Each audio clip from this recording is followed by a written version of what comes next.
అందరికి నమస్కారం అండి. ఏపీడిఎస్సి రాసిన అభ్యర్థులారా, మీరు కటాఫ్ మార్క్స్ విషయంలో లేదా ఫైనల్ కీ విషయంలో, నార్మలైజేషన్ విషయంలో, రిజల్ట్ విషయంలో టెన్షన్ పడడంలోనూ, ఆతృతగా ఎదురు చూడడంలోనూ తప్పు లేదండి. ఎందుకంటే మీలాగా నేను కూడా డిఎస్సి రాశానండి. నేను కూడా చాలా యూట్యూబ్ ఛానల్స్ అయితేనేమి రకరకాల ఈ విషయాల్లో నేను వీడియోలు చూసి కటాఫ్ మార్క్స్ చాలామంది 80లు 90లు ఇంకా రకరకాల వాళ్ళకి ఇష్టానుసారంగా చెప్తున్న విషయంలో నాకున్న అనుభవం రీత్యా నేను ఎందుకు కటాఫ్ మార్క్స్ నేను ఎందుకు చెప్పకూడదు, ప్రెడిక్షన్స్ ఎందుకు చెప్పకూడదు? ఎందుకంటే నాకు అన్ని రాష్ట్రాల మీద కానీ కొన్ని యొక్క పేపర్స్ విషయంలో మీద కానీ ఎగ్జామ్స్ మీద కానీ నాకు కొంత అనుభవం ఉంది కాబట్టి నేను మొన్న గ్రూప్ 2 కూడా రాశాను, జస్ట్ మిస్ అయింది. ఏం చెప్పినా మనకంటూ ఒక ఉద్యోగం ఉంటే దాని యొక్క కథే వేరు అంటారు కదా. ఆ విధంగా మనకి ఒక చిన్న ఉద్యోగం ఏదో కానిస్టేబుల్ కావచ్చు, లేకపోతే టీచర్ ఉద్యోగం కావచ్చు, లేకపోతే పంచాయత్ సెక్రటరీ కావచ్చు, విఆర్ఓ కావచ్చు, ఏదైనా కానీ ఒక సబార్డినేట్ సర్వీస్లో ఉన్న ఒక అటెండర్ క్వశ్చన్ కావచ్చు. గవర్నమెంట్ జాబ్ అన్నది ఒక ఇంపార్టెంట్. ఈ దేశంలో ఏంటంటే గవర్నమెంట్ జాబ్ ఒక ప్యాషన్, ఒక విలువ. కాబట్టి అందరూ గవర్నమెంట్ జాబ్ కోరుకుంటున్నారు కాబట్టి ఆ టెన్షన్లో ఆతృతగా ఉంది, మనకు తొందరగా ఉద్యోగం వస్తుందా రాదా అని తెలిస్తే బాగుంటుంది. ఈ విధంగా రాష్ట్ర వ్యాప్తంగా రాసిన అందరు అభ్యర్థుల్లోనూ టెన్షన్స్ ఉన్నాయి. మాకు వస్తుందో రాదో అని చెప్పి తప్పు లేదు 100%. దానికి ఒక ఉదాహరణ చెప్తా. నేను నా జీవితంలో నాకు జరిగిన సంఘటనలు కొంచెం చెప్తా. ఎందుకంటే నేను చాలా పేద కుటుంబంలో పుట్టి ఎన్నో అవమానాలు పడి ఉద్యోగం లేక ఎన్నో కష్టాలు పడి ఎన్నో పుస్తకాలు చదివి కనీసం ఒకసారి నేను బ్యాంక్కి వెళ్తే ఒక బ్యాంక్ మేనేజర్ నన్ను అవమానించిన తీరు కూడా నాకు ఇప్పటికీ గుర్తుంది. ఎందుకంటే మన క్వాలిఫికేషన్ ఇప్పుడు నేను ఎప్పుడు ఇన్స్ట్రక్ట్ చేసుకొని చిన్నప్పటి నుంచి కూడా నాకు డిగ్నిఫైడ్గా ఇన్స్ట్రక్ట్ చేసుకొని చాలా గ్రూమింగ్గా, డిసిప్లిన్గా, డ్రెస్ కోడ్ విషయంలో కానీ చాలా పర్ఫెక్ట్గా ఉండేవాడిని. కానీ మనకి ఉద్యోగం లేదు. టన్నుల నాలెడ్జ్ ఉన్న వేస్ట్ అండి. కనీసం చిన్న ఉద్యోగం ఉంటే వాళ్ళకే విలువ ఈ సొసైటీలో. ఆ విధంగా నేను ఎన్నో బాధలు కష్టాలు పడినా కాబట్టి నేను ఈరోజు డిఎస్సి రాశాను. నా అనుభవం దృష్ట్యా నేను మనలాగా ఎంతోమంది అభ్యర్థులు రాశారు, ఇంత కష్టపడి ఉంటారు పాపం. వీళ్ళందరూ కూడా టెన్షన్ పడుతున్నారు, ఎదురు చూస్తున్నారు. మనకున్న నాలెడ్జ్ని వీళ్ళతో ఎందుకు షేర్ చేయకూడదు, మీ అందరితో ఎందుకు షేర్ చేసుకోకూడదు? ఈ విధంగా కటాఫ్స్ ఉండబోతున్నాయి, ఈ విధంగా ఉన్నాయని చెప్పి నేను ప్రెడిక్షన్స్ చెప్తున్నా. జస్ట్ అంచనా మాత్రమే చెప్తున్నా. అది మీరు అర్థం చేసుకోండి. అంటే నేను చెప్పేదే ఫైనలైజ్ కాదని పదే చెప్పాను నేను. అది అర్థం చేసుకోండి. ఎందుకంటే ఈ విధంగా ఉండబోతున్నాయి, నాకున్న అనుభవం గురించి చెప్తున్నా. మీకు ఉదాహరణ చెప్తా చూడండి. అంటే ఉద్యోగం ఎందుకు అన్నది, ఎందుకు అంత ఆతృత, ఎందుకు టెన్షన్, ఇంత కామెంట్లు, ఇవన్నీ ఎందుకు అన్నది. ఒక ఇన్సర్ట్ చేసుకున్నాం. ఒక గుడికో లేకుంటే ఏదైనా బస్ స్టాండ్కో లేదంటే ఇంకా ఏదైనా పబ్లిక్ డొమైన్కి వెళ్ళాము. ఇన్సర్ట్ చేసుకొని ఒక ఆఫీసర్ లాగా డిగ్నిఫైడ్గా ఉంటాం. ఎవరో ఒక భిక్షాటన చేసే వాళ్ళు వచ్చి సార్ అంటారు ఇట్లా.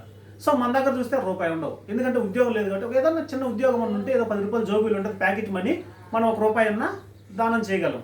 మన దగ్గర ₹1 ఉండదు. మన విలువ ఏమైనప్పుడు చూసేటోళ్ళు ఏమనుకుంటారు, ఈయనేదో బాగా డిగ్నిఫైడ్గా ఉండి ఒక ఆఫీసర్ లాగా ఉండు, ఇతని దగ్గర డబ్బులు ఉండొచ్చు లేదా రకరకాల అనుకుంటారు. మన దగ్గర డబ్బులు ఉండవు. చూడండి ఎంత ఇదే కాదు, బంధువుల్లో కానీ, కుటుంబంలో కానీ, మన యొక్క ఫ్రెండ్ సర్కిల్లో కానీ, ఎక్కడికి వెళ్ళినా చూడు, నీకు ఉద్యోగం ఉంటేనే విలువ. ఈ పాయింట్ ఆఫ్ వ్యూ ఏంటంటే ప్రతి ఒక్కరు ఉద్యోగాన్ని కోరుకుంటారు. ఉద్యోగాన్ని ఈ దేశంలో ఒక ఫ్యాషన్ ఉద్యోగం అన్నది, ప్రభుత్వ ఉద్యోగం అన్నది. ఆ విధంగా మనం టెన్షన్ పడడంలోనో లేకుంటే ఆతృత పడడంలోనో లేకుంటే తొందరగా తెలుసుకోవాలలోనో తప్పు లేదు. కాబట్టి ప్రతి ఒక్కరు కూడా అల్టిమేట్గా నేను చెప్పేది ఏంటంటే, అయ్యా మీరు ఎవరు కూడా టెన్షన్ పడద్దు. చదువుకొని కష్టపడి ఉంటే ఖచ్చితంగా, ఇప్పుడు నేనున్నా రాశాను, నేను కొంచెం కాన్ఫిడెంట్గా ఉండా, 90% నాకు ఉద్యోగం రావచ్చు అని నేను కాన్ఫిడెంట్గా ఉన్నా నాకు వచ్చిన మార్కులకి. కాబట్టి నాకున్న అనుభవం అయితే నేను ఈ మాటలు చెప్తున్నా. కటాఫ్ విషయాల్లో ఖచ్చితంగా తగ్గుతాయ్యా, తగ్గబోతున్నాయి. మేము ఎందుకంటే రూరల్ బ్యాక్గ్రౌండ్ నుంచి వచ్చి ఎన్నో కష్టాలు పడి, ఎన్నో బాధలు పడి, డిగ్రీ చదువుకొని మళ్ళీ బీఈడీ చేసి ఎన్నో పుస్తకాలు చదివి మాకున్న పరిజ్ఞానంతో, మాకున్న అనుభవంతో, ఎంతోమంది మేధావులతో మాట్లాడి, ఇంకొక విషయం కూడా చెప్తా చూడండి. మనము నీకు ఎంత తెలివితేటలున్నా, ఎంత పర్ఫెక్ట్గా ఉన్నా, నువ్వు ఒక ప్రభుత్వ ఉద్యోగ దగ్గర లేకుంటే ఒక ఆఫీసర్ దగ్గర మాట్లాడేటప్పుడు నీకు అంత వాల్యూ ఇవ్వరు. ఎందుకంటే నేను ఈ మాట ఎందుకు చెప్తున్నానంటే, నీకు అదే చిన్న ఉద్యోగం ఉందనుకో, నీ మాటకు విలువ. నీకు మీ కుటుంబాల్లోనే తీసుకోండి. ఒక ప్రభుత్వ ఉద్యోగి ఒక మాట, నీకు మంచి తెలివితేటలు ఉన్నాయి, నీకు మంచి ఎక్స్పర్ట్ నువ్వు, కానీ నీకు విలువ ఉండదు.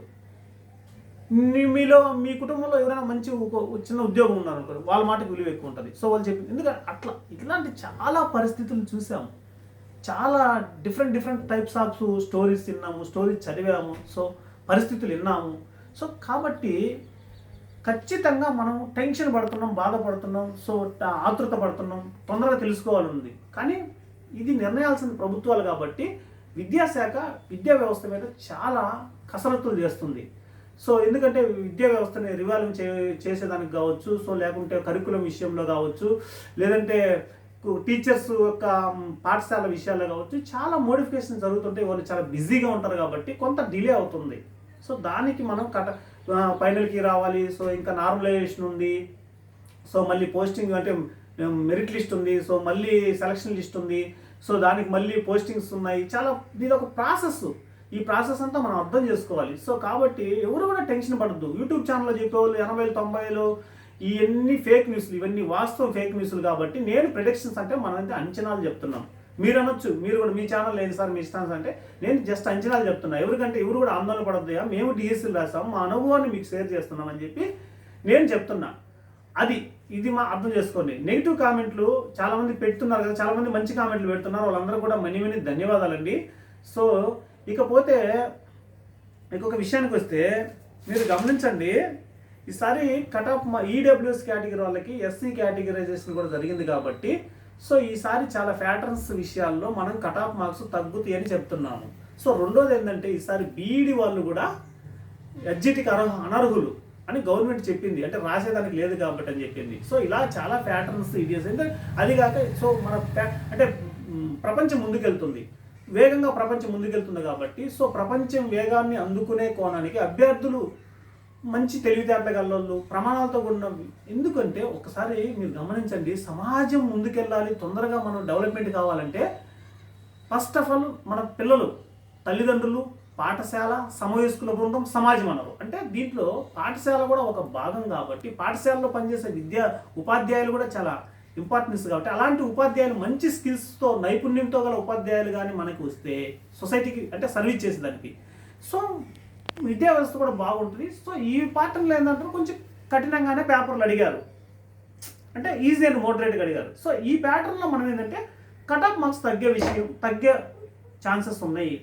చాలా 99% తగ్గే విషయం ఉంది. ఆ ప్యాటర్న్లో మనం చెప్తున్నాము కట్ ఆఫ్ మార్క్స్ తగ్గుతాయి అని చెప్పి. అది మీకు అర్థమైతే మీరు అర్థం చేసుకోండి. అంతేగాని మీకు ఏంటి సైంటిఫిక్ రీజన్ అంటే ఇదే చెప్పేది.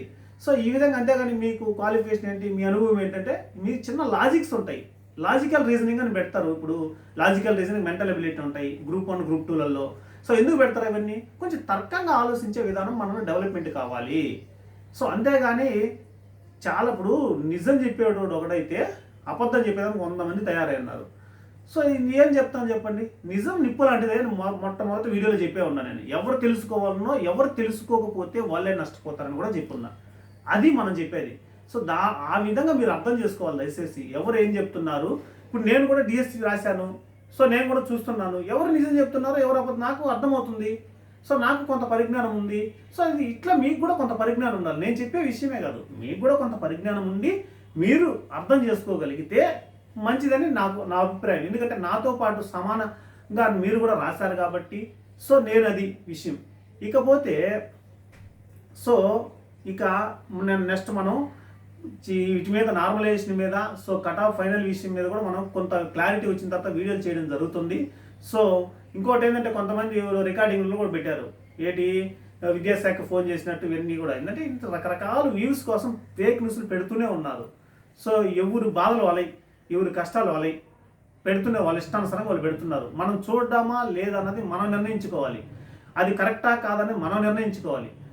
ఇట్లా ఉంటుందండి. దయచేసి ప్రతి ఒక్కరు నేను పూర్తి అనాలిసిస్తో మళ్ళీ నేను వీడియో చేస్తాను. సో ఇంకోటి ఏంటంటే లైవ్ సెషన్ కూడా ఒకటి పెడతాను. ఎందుకంటే మన డిఎస్సి అభ్యర్థులు ఎవరైతే ఉన్నారో, మన డిఎస్సి రాసిన వాళ్ళే కాక సో ప్రభుత్వ ఉద్యోగానికి పోటీ పడే అభ్యర్థుల గురించి కూడా మనం వీడియోలు చేస్తాం. అంటే ప్రభుత్వ ఉద్యోగం ఎవరైతే కోరుకు, ఎందుకంటే ప్రభుత్వ ఉద్యోగం ఒక ప్యాషన్ అని చెప్పాను కదా.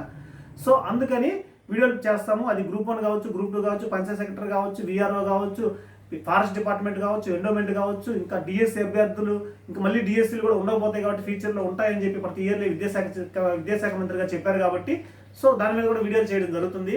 కాబట్టి ప్రతి ఒక్కరూ ఈ ఖచ్చితంగా సబ్స్క్రైబ్ చేసుకోండి మన ఛానల్కి. సో ఈ వీడియో నచ్చితే మీకు ప్రతి ఒక్కరు లైక్ చేయండి. థ్యాంక్ యూ అండి. Thank you very much.